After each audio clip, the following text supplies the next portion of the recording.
Assalamualaikum warahmatullahi wabarakatuh. Apa kabar adik-adik semuanya? Masya Allah, terima kasih ya masih mengikuti Ibu untuk mendengarkan sirah Nabi Muhammad SAW dari buku Muhammad Ismail. Hari ini kita akan baca buku yang kelima, judulnya yaitu Menyeru Kepada Kebaikan. Wah, kira-kira tentang apa ya? Kemarin di buku yang sebelumnya kita sudah tahu bahwa Rasulullah menerima wahyu di gua Hiro. Benar sekali. Dan waktu itu adalah wahyu pertama yang turun, surah Al-Alaq. Iqra bismi rabbikal ladzi khalaq, ayat 1 sampai dengan ayat 5. Nah, selanjutnya di buku kali ini bakalan ada kisah tentang apa ya? Kita baca sama-sama ya. Disimak ya. Ajak ayah dan bundanya untuk membuka bukunya bagi yang punya buku. Yang tidak punya buku boleh menyimak kisah dari Ibu. Menyeru kepada kebaikan. Selang beberapa waktu, Allah Subhanahu wa taala kembali menurunkan wahyu kepada Rasulullah Muhammad SAW yang mulia. Ya ayyuhal muddatsir qum fa'anzir wa rabbaka fakabbir wa thiyabaka fatahhir warrujza fahjur. Wahai orang yang berkemul atau berselimut, bangunlah, lalu berilah peringatan, dan agungkanlah Tuhanmu, dan bersihkanlah pakaianmu, dan tinggalkanlah segala perbuatan yang keji. Quran Surah Al-Muddatsir ayat 1 sampai dengan 5. Kali ini adalah sebuah perintah agar Rasulullah SAW memberikan peringatan kepada kaumnya. Wahai orang yang berselimut, bangunlah, lalu berilah peringatan. Demikian wahyu tersebut. Saat itu, bangsa Arab masih sangat kuat mengikuti kebiasaan dan tradisi jahiliyah yang menyembah berhala. Maka dari itu, Rasulullah SAW sangat berhati-hati dalam berdakwah.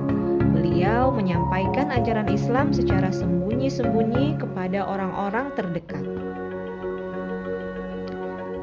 Bunda Khadijah adalah orang pertama yang beriman, disusul oleh Ali bin Abi Thalib, Zaid bin Harithah, dan Abu Bakar As-Siddiq. Saat itu, salah satu perintah yang pertama kali diturunkan adalah sholat. Itu sebabnya sholat adalah pembeda antara orang beriman dan yang tidak beriman. Bagi suku Quraisy di Mekah, orang yang dipercaya dan dihormati selain Rasulullah SAW adalah Abu Bakar. Betapa bahagia Rasulullah SAW ketika Abu Bakar menemuinya dan menyatakan dirinya masuk Islam.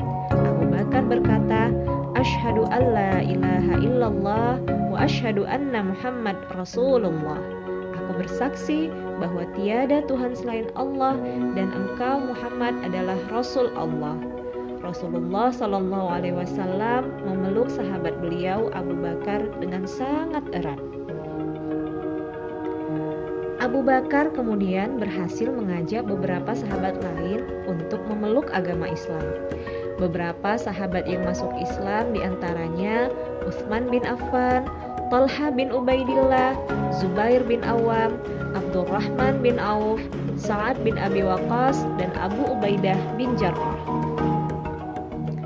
Tak kurang dari 30 orang laki-laki dan perempuan memeluk Islam.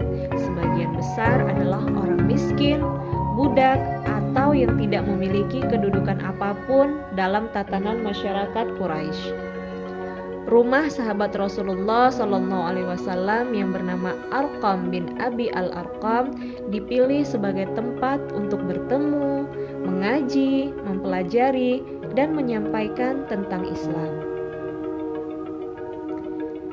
3 tahun berlalu, jumlah pemeluk Islam semakin banyak.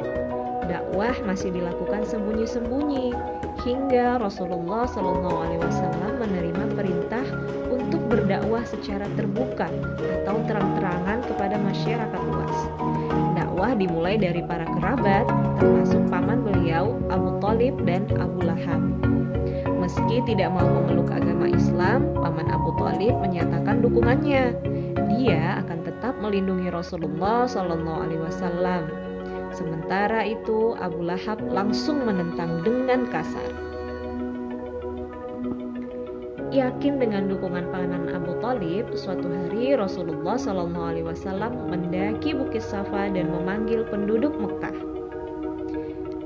Seandainya kalian kuberitahu bahwa di balik bukit ini ada pasukan berkuda yang siap menyerang, apakah kalian percaya? Tanya Rasulullah SAW. Mereka menjawab, ya tentu, kami tidak pernah mendapatimu berbicara kecuali yang benar. Rasulullah SAW kemudian menyampaikan bahwa beliau adalah utusan Allah Subhanahu wa Ta'ala untuk memberi peringatan dan membawa kebaikan kepada semua manusia. Abu Lahab marah dan berkata, celakalah kau, hanya untuk inikah kau kumpulkan kami semua? Seketika itu turunlah firman Allah Subhanahu wa Ta'ala, tabbat yada abi lahabi wa tabb. Binasalah kedua tangan Abu Lahab dan benar-benar binasa dia. Quran Surah Al-Lahab ayat pertama. Seruan di Bukit Safa itu bergaung ke seluruh Mekah. Agama Islam pun menjadi pembicaraan. Penduduk Mekah mulai menyebut-nyebut agama Islam dalam percakapan mereka sehari-hari. Rasulullah SAW dan para sahabat mulai berdakwah secara terbuka. Makin banyaklah yang tertarik dan memeluk Islam. Meskipun begitu, mereka masih beribadah secara sembunyi-sembunyi. Di sisi lain, kelompok yang tidak menyukai Islam pun semakin keras permusuhannya.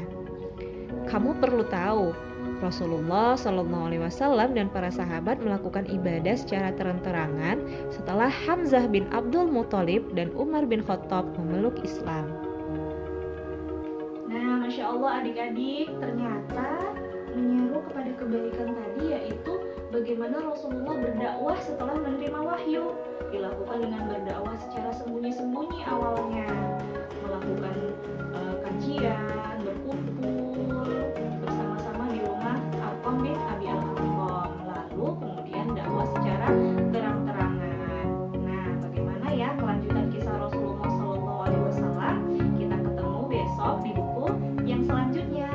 Terima kasih. Assalamualaikum warahmatullahi wabarakatuh.